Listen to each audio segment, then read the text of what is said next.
Hey everyone, Coomber Radio, episode number 284. Tom, hello. Hello Ben, how are you doing? I'm good, man. I'm very good. I am very excited to be going to Florida. Next week I'm off to see Tony Robbins do his thing on stage for 4 days. So I'm very excited about turning off my phone, going all in and just sort of thinking and being for a bit. And obviously, he's an incredible guy, someone I've looked up to, someone that I've always wanted to sort of just learn from, see how he does his thing, because I think Tony Robbins is an amazing speaker. So that's currently what's on my radar, purely because of the fact that I still haven't booked my accommodation, and I should probably do that. You probably should, yeah. Yeah, it'd be awesome to go and see him, man. Like, he's got a documentary on like Netflix or something. Yeah, and it's a very good documentary. Yeah, like I kind of went into it and I was like, motivational speaker. But I watched it, I was like, this guy's awesome. Like, I would love to just be in that crowd. I bet the atmosphere is unbelievable. Yeah, it's gonna be a little bit, I'm gonna say American. Like, it's the way. Let's be honest, the way Americans do things is a little bit different to us Brits. Like, and we can learn some shit from America. Like, they are always like glass half full. They're always just a bit more positive. It's like, yeah, it'll be okay. And I think Brits are naturally kind of the opposite. Yeah, I think we're a little bit more introverted as a nation. I don't know whether this is actually the case, but you just get the impression, at least through TV, that Americans are really loud and like they gesticulate and they talk to each other all the time, whereas we just sort of try to avoid all human contact as long as possible. Yeah. Well, I'm going to stay out there for a little bit of a holiday, so I will let you know, because I've never been on a holiday to America as an adult. I've obviously been there as a kid, Disneyland and all that stuff, but I've never been to America as an adult. It's never really had an appeal. And lots of people I know have been to America and said, yeah, amazing place, lots to do, so we're going to do it. Yeah. No, I did the same. Like, I went to Florida as a child, and I don't think that counts. No, it doesn't. Are you going to Disneyland again, though? No, I'm going to go to Busch Gardens, because that's where the best roller coasters are. Oh, man, you got to go to Disneyland. You can get breakfast with Goofy and everything. It's brilliant. I have a Goofy onesie, so I can have Goofy with breakfast every day. Yeah, that's too far. Right, Tom, we have got some questions in for today. I'm trying to think if I need to let people know anything. I don't think so. I think we just roll, we drop some knowledge, we hopefully drop the mic and we run away. Yeah, let's do it. Right, we'll start with number one. So, hi Ben. First off, I want to say I love the addition of Tom to the podcast. I have to admit I was quite sad to hear that Rachel wasn't going to be on the show, but I think you've chosen a great replacement. I have to say she actually did say that. I haven't just put that in. Yeah, she did. Now, to get straight to my question, I'll give you a bit of a backstory so you can understand where I'm coming from. I'm 26 years old. Since I was approximately 15 years old, I've struggled with anorexia/orthorexia. I spent years under eating and over-exercising. At my worst, I was 5'6" and 100 pounds. I received treatment from a very talented team here in Alberta and have come a long way from those dark days. However, as an accountant, I have a thing for numbers and have tracked my food intake very closely using MyFitnessPal for quite some time now. I track my food and weigh it out. It gives me some sense of comfort, I suppose, to know how much I'm eating. I have a tendency to undereat if I don't track my intake because I begin to worry about overeating. When I track my food, I'm able to gain weight at a steady rate of about £1 a week, and I feel 100% comfortable with that. Recently, I tried to get into a more intuitive approach. I was tired of tracking and wanted to feel normal. My husband gave me grief for my tracking, saying that normal people don't do that, etc. I ditched all of the tracking methods, such as my food scale, measuring cups, and started using MyFitnessPal. And stopped using MyFitnessPal. In their place, I tried to go 4 meals a day using my hands and eyeballs for measuring. Each meal would include approximately a palm size of meat, i.e. 4 ounces, a serving of vegetables and a serving of fat, approximately a thumb size or a bit more. In addition, I would include a carbohydrate in the meal following my workout and the final meal of the day. Initially, this was great. I love the freedom of not having to track, but I weighed myself this morning and I'm down nearly 10 pounds since I started 6 weeks ago. This is not weight I had to lose. I was shocked at this, especially since I've not had any feelings of hunger that would usually come with losing weight like that. I'm thinking about going back to tracking for a number of reasons. 1, I know how much I'm eating and can make sure I'm eating enough. 2, it takes away my anxiety of overeating. 3, after years of disordered eating, I feel like any sense of natural intuition regarding my hunger has been completely lost, and tracking is the only way to ensure I eat an appropriate amount for my goals. To be honest, when I stopped tracking, I started feeling anxious that I'll be overeating. Obviously, that's not an issue as proven by my weight loss. I truly feel like tracking will ensure I am able to stay at a healthy weight. I have goals of putting on muscle and getting stronger. I recently caught the CrossFit bug and am determined to build strength and improve my performance in the gym. My question to you is it okay to track my food long term? Is it really the horrible thing that people make it out to be? I would really appreciate your thoughts regarding this because I truly respect your opinion as a well-educated fitness and health professional. All the best to you and your business. Keep up the amazing work, Katrina.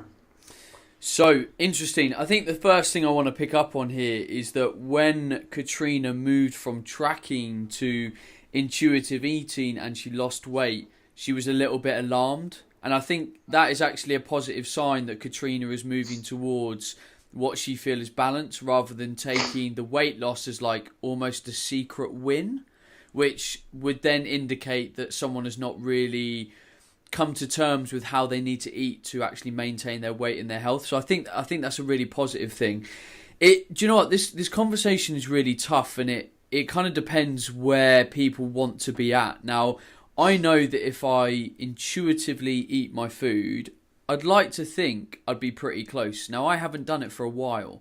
That's probably about 3 years. 3 years I've been tracking my food loosely, and I use a loose tracking method of counting my overall daily calories, and that's it. I don't count macronutrients, but I know roughly where I'm at.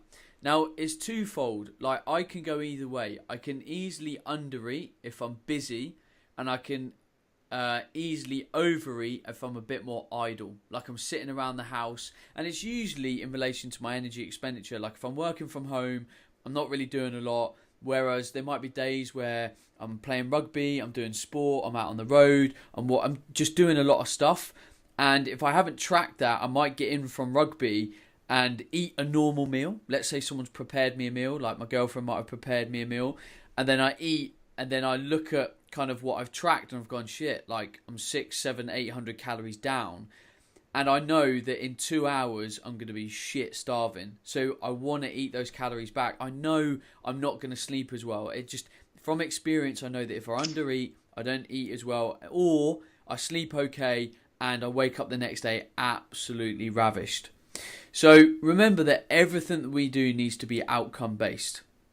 Now, there's certain tools that we can use that can suit our character profile.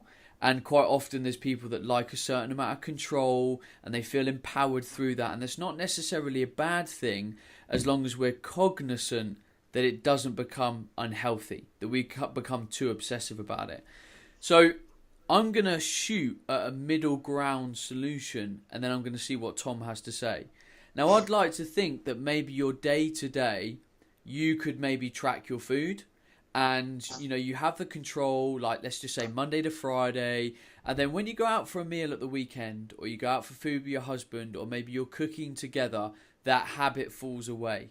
And you know that maybe 1, 2, 3 meals of just freestyling it isn't going to have that much of an impact. And you say to yourself, I'm going to enjoy my food. I'm going to enjoy the experience. I'm going to not make my husband kind of feel a little bit awkward because I'm doing the weighing thing and he doesn't like it. You know, maybe there's a middle ground that actually 80, 90% of the time you do what you feel is best for you and your body. And then 10% of the time you're working with your environment, working to kind of just be a bit more flexible and be a bit more relaxed and be able to have control in both those situations. Cool. I mean, I was going to suggest a really similar thing because obviously you've mentioned that you are an accountant and you like numbers and stuff, and it does make an awful lot of sense. Like when you look at sort of psychological profiling of people, there's like big 5 personality traits, and one of them is conscientiousness, which is, it breaks down into a few different things, but one of them is attention to detail. And liking to be meticulous with stuff. Some people really like that and some people don't, and it tends to bleed out into various different areas of your life. So if you are somebody that enjoys numbers, it's worth bearing in mind that you wanting to track your food might just be an extension of that. So although you have obviously had issues with eating and stuff in the past, it's worth considering that those two might be correlated but not necessarily causative. So it might not be a problem for you to be tracking it in some way long term. As Ben said, though, you don't necessarily need to be detailed with it. What I would probably recommend you do is start off with tracking 6 days a week and then gradually sort of incrementally reduce it from there. It just sounds to me like what's happened is you've gone from a method of gaining weight, which you were comfortable with, which is brilliant, because getting comfortable with gaining weight it's the big one. Obviously, you were concerned with gaining too much weight, quote unquote, but you were starting to be happy with gaining weight, which is brilliant. But it just seems like stopping tracking altogether has kind of panicked you a bit, and it's kind of thrown you a little bit too far. So all you need to do is find the middle ground of where it is that you can sort of wean yourself off tracking, I suppose, is the way to put it. So yeah, I would say maybe track 6 days a week, get comfortable with that one day of not tracking, then maybe include another day. They don't both have to be weekend days. If you've got a day that you particularly eat quite a lot and that's going to make you feel a little bit uncomfortable, then don't use that day to start with. Use that day to be like, right, okay, we're going to go out on the weekend. I'm going to make sure all of these extra things fit my macros. But on Monday, when I'm in my usual routine, you know what? I'm not going to use MyFitnessPal. That's going to give you that little comfort zone that you can very, very slowly increase the size of, rather than just trying to bash through all of your barriers at once, because that's when you do sort of run into issues. I did pick out as well that when you've gone to eating sort of intuitively, your approach sounds relatively low carbohydrate. You mentioned that you have carbs in the meal that's like post-workout and then the one immediately before bed, and that's caused weight loss. Now, I'll question whether that was what you were doing while you were tracking, or if you started to do that because you're not tracking anymore. And if that's the case, then that is where maybe you do need to sort of include some amount of tracking to just make sure that you don't overcompensate. Yeah, I think maybe there's a middle ground between both the suggestions that we've just given. So a lot of people are very good at being, we'll just say adherent Monday to Friday, and then the weekend is the problem area because we go out for food, we have drinks, all that kind of stuff. Now, in your environment, if you're very good at kind of being a bit restrictive during the week, perhaps you Monday to Friday track and, maybe have some bit more control. And then at the weekend, you kind of just let your hair down, eat what other people are doing. And you might find that actually you balance yourself out over the week because you're kind of under-eating, then maybe overeating. I don't know. But I think somewhere in the recommendations of myself and Tom and what we talked about is there may be something that you can play around with and you feel comfortable with. Feel comfortable with whatever approach you choose, but know that over time you need to find something that feels sustainable, not just physically, but mentally. You need to find something that makes you feel calm. And I'll draw a different example. My coaching program, Fat Loss for Life, we had a post in there this week where someone was talking about being on holiday and feeling completely free around food on holiday. Maybe in a hotel, the food's prepped, like you just go down, you eat, you enjoy, you laugh, and then you get on with your day. And she said as soon as she came home, she felt this anxiety fall over her again about food, that she's now got to think about it, she's got to prepare it. And I'm not saying that's ever going to go away, because in our life we have certain things that stresses us out a bit more than other stuff. There's things that maybe stress me out mentally and emotionally more than it might other people, because it's maybe something I don't want to have to deal with. I don't really enjoy doing it. So I was talking through with this woman, like, okay, how can we alleviate this? How are we actually approaching it? What is it that you find problematic? Because having anxiety and kind of any form of kind of anger and sort of just pain around food is not a good thing, because food should be enjoyable. So that's when us as humans have to stand back and just go, okay, hang on. what is actually the problem here? It's not actually the food. It's a potential outcome. It's a potential environmental pattern that I have. It's potentially a stimulus. It's potentially someone else in the household environment that is kind of, not allowing me to do things my way, which could be 100% legit. Like if you've got a busy household, it might annoy you that maybe someone else is doing their breakfast at the same time as you. And I can 100% attest to this because I live at home with my girlfriend and the dog, that's it. Now, the dog gets fed when she gets fed. The girlfriend luckily gets fed after me. So I'm always in my home food environment by myself and I have 100% control and I enjoy that. When I went on the BTM retreat this summer, I walked out of my cabin and all of a sudden there was 14 people trying to get food for breakfast. And I was like, and I just wanted to say in the back of my head, can all of you lot fuck off while I have my breakfast and then let's chat? Now, obviously, I didn't say that. And really, it wasn't an actual big problem. It's just, it was an environmental pattern that I wasn't used to. I was used to going downstairs, going in the fridge, making the food, job done. And now I had to kind of almost say, oh, are you eating that? Or can I eat that? Or are you now using the toaster? And that kind of, it was a stress for me. And I kind of was a little bit like rabbit in the headlights. So again, we've got to stand back, just be objective and ask ourselves what actually is the problem, because a lot of the time it's not the food that is the problem. Yeah. I mean, just as like a couple of extra little bits to just tag on at the end, it's like obviously during the transition phase from whatever approach that you choose to whatever approach that you want to use long term, there's going to be difficult times, because if you've got certain hang-ups about whatever surrounding food, there's going to be certain days where you feel more anxious about it than others, and just kind of be aware that they're going to come and be aware that they're really normal, because it can feel quite sort of overwhelming when you're overhauling something. I mean, we talk about food quite often as if it's like just a simple thing that you cook something, you eat it, and that's job done. But food, it's a really big percentage of your life. Like you'll spend a decent percentage of a day either thinking about cooking or eating food.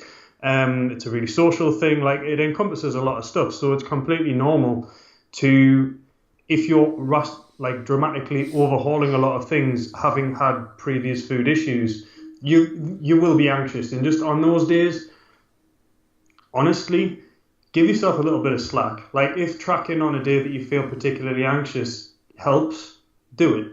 Pick it back up tomorrow, because you don't want to be sort of drilling yourself into the ground. At the end of the day, you can't, like some kind of tyrant, control your own thoughts and control your own anxieties. So if something does feel a little bit overwhelming, just take a step back and slow down a bit, because it's not being perfect today that matters. It's being in a happy place eventually. So take that time. And the last thing is to just chat to your partner, because it sounds like he loves you and it sounds like he's concerned. So just maybe have a chat with him and just say, look, this is kind of difficult and this is the way that I'm approaching it. This is how I'm going to gradually do this. And I just need your support with that, because I've got absolutely no doubts that he'll be really supportive. And it just sounds like him sort of having a bit of a bitch and moan about tracking is just his way of trying to help. And not knowing how to help outside of that, because he just eats food.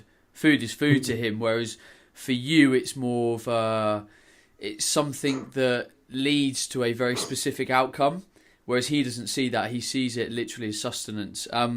With what Tom said about a day being a day as well, like I think so many people get caught up in, and I do this, like I have a certain expectation on myself of how my day is going to run, and if my day doesn't run a certain way, I can potentially be a little bit annoyed because I had a certain expectation of how the outcome would feel at the end of the day, but it changed, and I've got to know that even if it changes, it's okay. And the reason why I say this is because, we might have a bad day of eating, quote unquote, whatever we coin as bad.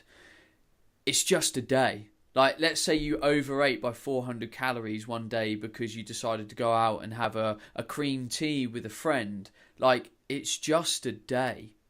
It can be fixed the next day. And I just, again, want people to be able to stand back and go, okay, let's be really rational about this. I didn't intend on doing that.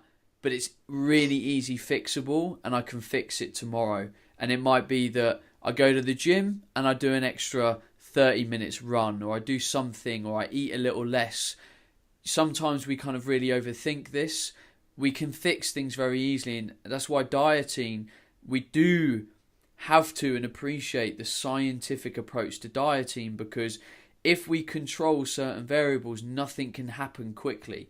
Yes, if you go out of the weekend and you have 5 pints in a Chinese buffet, expect to feel pretty shit the next day. Expect to have retained a lot of water, not feel great, feel a bit dehydrated, because of that kind of binge environment. But if you've kind of like gone over a little bit, or you've just stepped over the boundaries that you stepped yourself, it's just a day, and tomorrow's a new day, and you can fix that.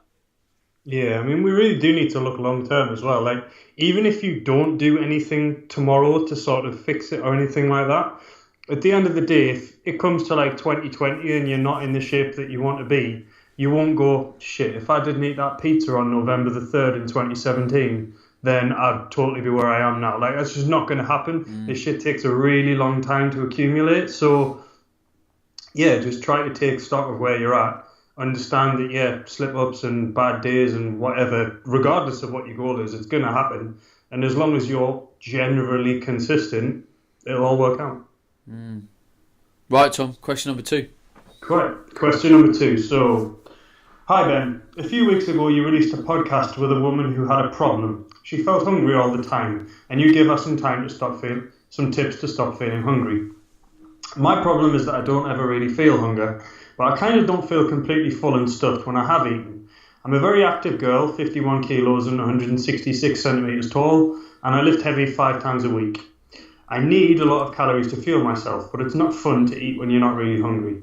I currently eat 4 times a day, and at least one of those times I'm not really hungry. I just eat because I know I need it. I still don't think I eat enough during the day, as I'm not gaining weight and muscle, but my 4 meals are pretty big because I load it full of veggies. They're not huge, but I don't go away thinking, damn, I can't eat anything else. So what is your suggestions? Thanks, Sarah. Okay, so I'm going to answer this black and white off the way that it's been written and answer the question directly. And then I'm going to answer the question in how I think it's been written and the background that it's been written with. So if we know a lot about training and nutrition, we know that loading up on loads of things like lean meats and veggies when you're trying to gain weight is great, but it might be problematic because you can't eat enough food for the amount of calories that you eat. And that's when you need to start eating, just some more higher calorie foods, chocolate, nuts, full fat dairy, that kind of stuff to kind of bulk it out. So if you are genuinely understanding and appreciate what you need to do, for me, there's an easy shift that you need to make, and you need to find some high calorie foods that are really easy to include. Like, you might just say, right, I'm going to drink 700 millilitres of whole milk throughout the day with my meals. Just a really simple fix, just hypothetically. So that's the simple thing. I think potentially there's maybe a slight fear here of gaining weight and gaining the wrong kind of weight, and you don't know how quickly to go to gain healthy weight. So you're staying on, you're kind of erring on the side of caution. So you're never going to that point where, well, actually, if I eat this amount, I'm going to gain some good lean muscle tissue, because in the back of your mind, you're like, yeah, but what if I get fat? And so I think there's actually a fear thing that you're trying to deal with here that's kind of potentially hidden in your question. I could be wrong, but that's what I'm reading from the way that you've written it, because it sounds like you're quite a clever person about training and nutrition, and your answer on the face of it is mega, mega, mega, mega simple. Yeah, I kind of got that same impression as well, because it's really, really common. Like, I've had most of my clients that I've had throughout coaching have been fat loss, because that's most of the market. But a lot of sort of muscle gain clients, especially females, I will say, although males aren't sort of excluded from this, it is a fear of, I want to gain muscle, I want to get bigger, but shit, I do not want to gain weight. So there's some resistance there. The only sort of notes that I made really when I was reading this ahead of time is just that it does make a lot of sense that is the way that your hunger is. So if you're loading up on a lot of veggies at each meal, as anyone who's ever tried the chicken and broccoli diet to lose weight before will attest to, you don't feel that full immediately after eating a very low fat, low carbohydrate meal.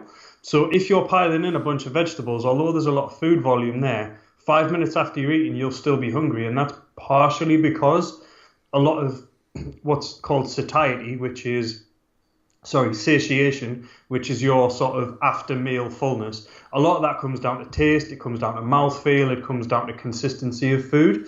So although you're eating a lot of food, you won't feel immediately full. However, once that fibre hits your stomach, that's going to give you satiety. So satiation is immediately after a meal, satiety is between the meals.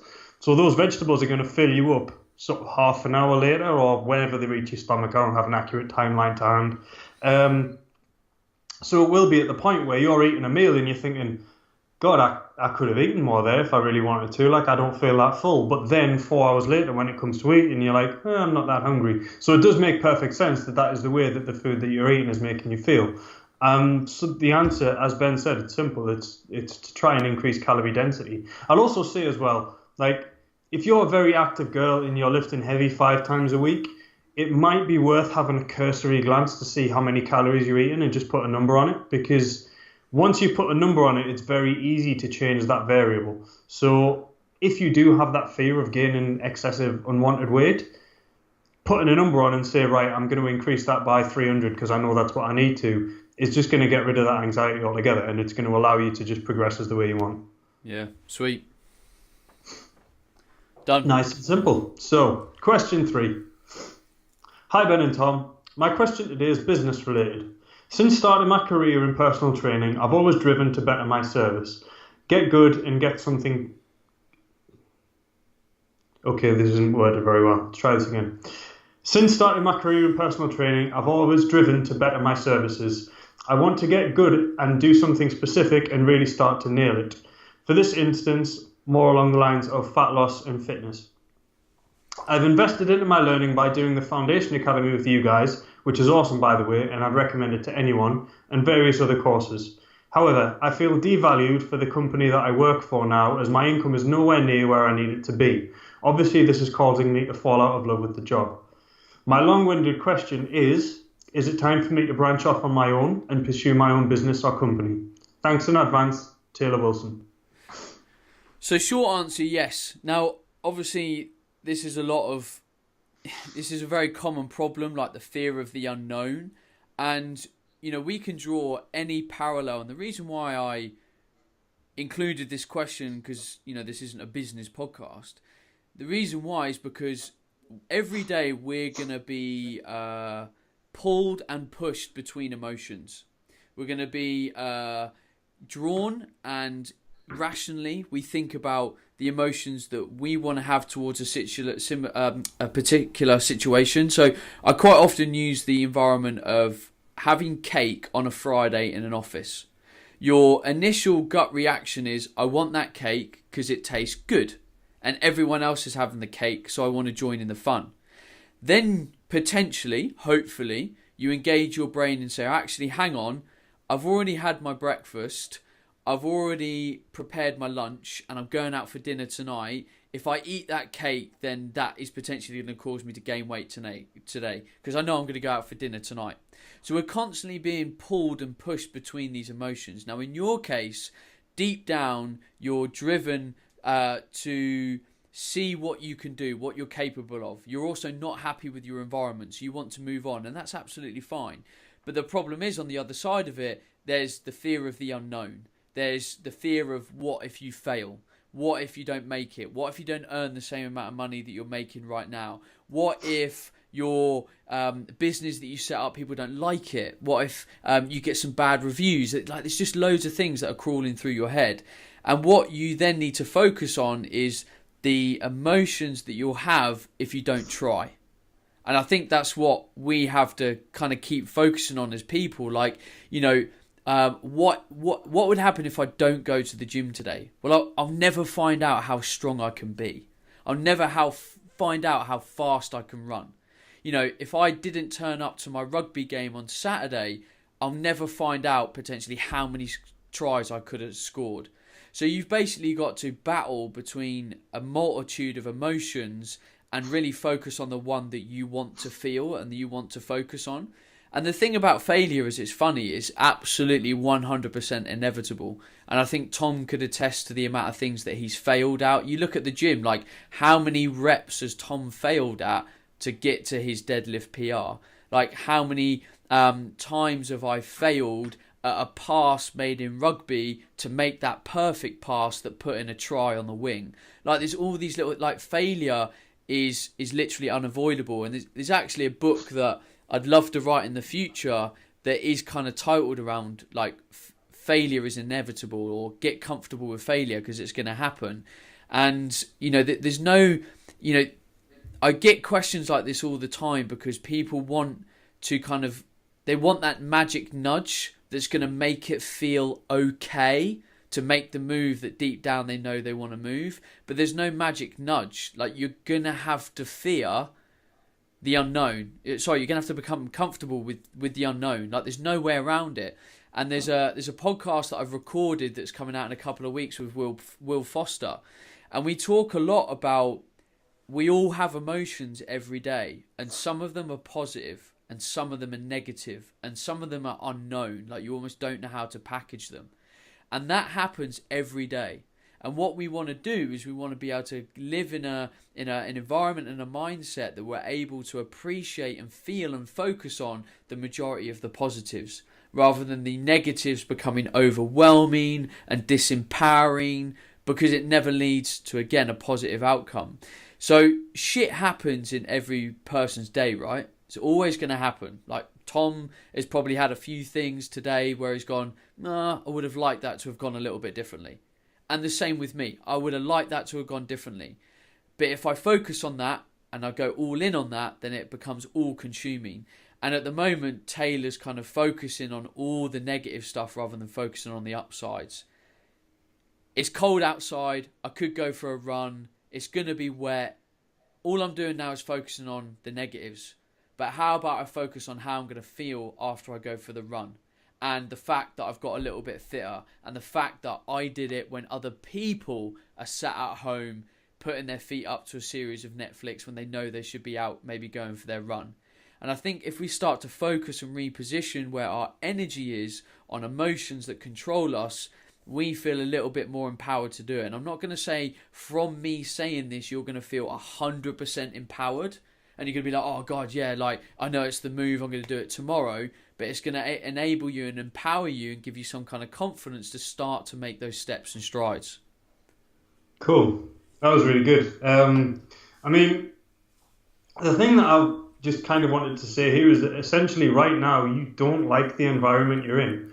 So really here you've got two options. You've got the option of leave and try something new, or stay in an environment that you already know you don't like. So one of them is already a negative. The other one could be a negative or a positive. So if you think of this like an economist, there's only one option that you can really take. At the end of the day, something good comes every time anyone tries anything. Like, it's very rare that someone will try to do something that could maybe be positive, they give it their all, and they regret having done it. Like, either you learn from it, or it works. Yeah, sure, if you try something and you don't really put that much effort in and you kind of fuck it up, then yeah, you're going to regret that. But if you properly put the effort in, it's really sort of cheesy and trite, but it is always the things that you don't do that you regret rather than things that you do and fail at. So it's always worth trying these things. And there's sort of like a practical kind of tips. Or did you want to say something before I go in with practical stuff? Well, I think maybe we should look at this in that your aim should be to fail sometimes, because it's only through failure that you learn how to do it properly, right? You look at the deadlift. Like, you fail a lift, right? Okay, why did I fail that lift? Is it simply that I wasn't strong enough? Or is it simply that actually I didn't brace my core well enough, and that I started to lift from my back and I didn't use my hips earlier on so I could drive up with my hips later on in the lift? Like, why did I fail at a run? Why did I not run long enough? Was it because I was underfueled, underslept, I wasn't of the right mindset? So in failure lies the cues, and it's our willingness to unpackage and be at one with that failure where we learn how to become at one with the potential strength that will come from all those small failures. Because none of us ever learn from doing things perfectly first time, did you? It's like, the riding the bike analogy. You don't just get up on a bike and ride it. No, you fucking fall off and you graze your knees and you think, fuck that, I'm not doing that again. I'm going to do it properly this time. And you learn and you do it more efficiently. So I think the more comfortable people can become with fear and failure, literally the more chance you have a success of whatever you want to do. It's as simple as that. Yeah. So to just kind of give, as I say, a few practical things. I mean, obviously the big thing is with trying to change jobs, especially if you're going from a job that pays you now to a job that ain't going to pay you for at least a month, because you're setting up a business and you need to get some people to come and buy from it. The first thing that you should always have on your mind is pay your bills. So if you've got a mortgage, if you've got insurance, if you've got shit to pay, that needs to be a priority. So if it stands at the minute that you're getting enough to do that, but it's not what you feel like you should do, try to put some savings away so that you've got a bit of a buffer so that you can say, right, for the next 3 months, if this doesn't work, I ain't going to be homeless. Because that's really going to be the thing that really holds you back. Like if you manage to get some savings in the bank, all of a sudden a lot of that fear will go away, because there's nothing that bad that could go from it. So just kind of create that safety net. Then transition over time. So the biggest thing with a personal trainer, if you're employed right now, you've got an opportunity to put yourself in front of as many clients as you ever will be able to in your entire career. So try to get as big a client base as possible, and then sort of take the leap when you've got enough clients, when you work it out and say, right, if I convert 50% of these people who are interested into personal training clients under my own business, then that is going to kind of sort of match the wages that I'm making now. That, along with the savings that I've got, is going to give me a buffer so that I can then grow things, and then shit can grow exponentially. If you put all of that in place, then all of a sudden that leap doesn't seem so daunting because, well, as I said, there's nothing that wrong that could come of it. So don't be afraid to sort of think, right, I want to leave this job in 6 months. And in this next 6 months, I'm going to get everything in place so that I'm ready, so that when it does happen in 6 months, sorted. But the most important thing to do is to actually put a date on it and hold yourself to that. Because if you say, right, I'll leave in 6 months, and you don't set a date on it, all you're doing there is procrastinating, and when it comes to 6 months' time, you'll be no further forward. So make a date, set it, think, right, that's definitely the end point, get everything in place, and then as soon as it comes, just take the leap.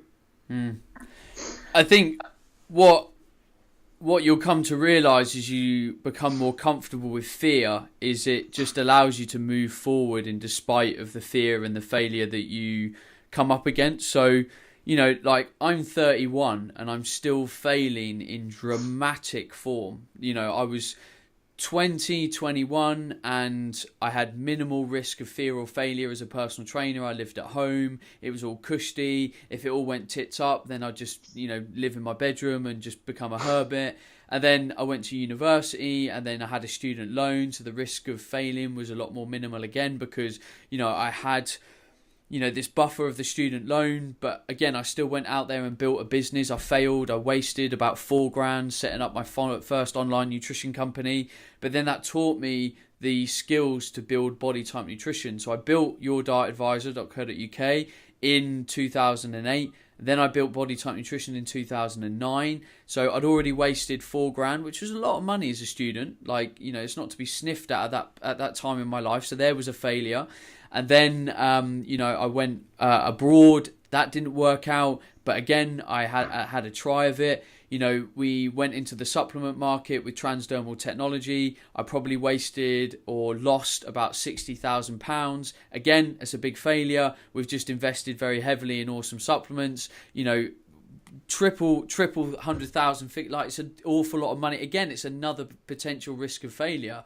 But I don't sit there at night thinking, oh, what will happen if my distribution line went bust, or one of my staff walked out, or something like that. All I can do is focus on the upside and moving forward and the mission that I have, and kind of really appreciate that whatever failure I have coming will teach me a lesson that I will need later on in my life. Awesome. I can't add anything to that, mate. That was brilliant. Well, let's drop mic and fuck off. For everyone that's listening to the show, thank you very much for tuning in. Your ears and your energy are very valued. If you've enjoyed the show, please share it with someone else. Tag someone into the Facebook post, send them an email with it on, tag them into a tweet. It would mean a lot to us. If you've never listened to the show before and you've not thus left a review on iTunes, it would be really kind of you to leave a review on iTunes. It helps us keep getting noticed by more and more people. It helps the show grow. If you've got a question for this podcast, this is obviously a Q&A show, then send an email to bencoomber@gmail.com and the show will get put into the mix with myself and Tom. I will have, I can even look at my schedule. I will have Sal from Mind Pump podcast on next week, talking about the kind of, is motivation sort of a real thing? Along with many other discussions, but look forward to that. Otherwise, this podcast is going out on the 16th of November 2017, so there's still a couple of days left to get on board with the Practical Academy, the Body Type Nutrition Practical Academy, if you want to learn with us for a year of education. Otherwise, check out what we do at Body Type Nutrition, check out what we do at Awesome Supplements. I think we're doing awesome things, but I am biased. Anyway, Tom, let's wave goodbye. Goodbye, everyone. Cheers for listening. And we will see you next week. In the meantime, stay awesome. Hey everyone, Ben Coomber Radio, episode number 283.